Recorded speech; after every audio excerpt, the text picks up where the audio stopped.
The next compounding factor is the overlay that I would like to call the tyranny of extroversion and neurotypical dominance.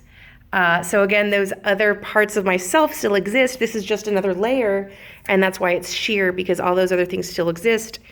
I see this in the way that our society values extrovert characteristics. And so that means forced collaboration, an emphasis on social. You have to be able to make small talk, to be likable, and to be seen as a people person, or honestly, as being good at your job or anything. What that means for me is that I often see people as being hyper emotional. I'm very controlled with what I allow for my emotions in public, or I try to be, and that is self-protection and self-care.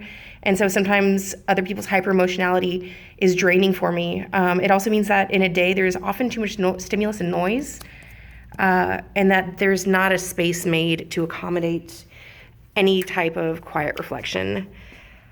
It also means that when you are not meeting those characteristics of extroversion, you're misconstrued as lonely or as a loner, as unfriendly or offstandish. And as a woman, I especially see this one as cold.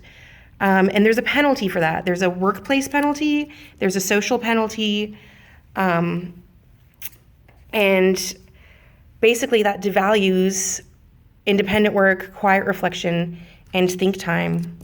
I want to kind of notice that I'm just an introvert, and so I find this tyrannical. But for neurodivergent folks, whether they experience autism or whatever, this is also pretty oppressive.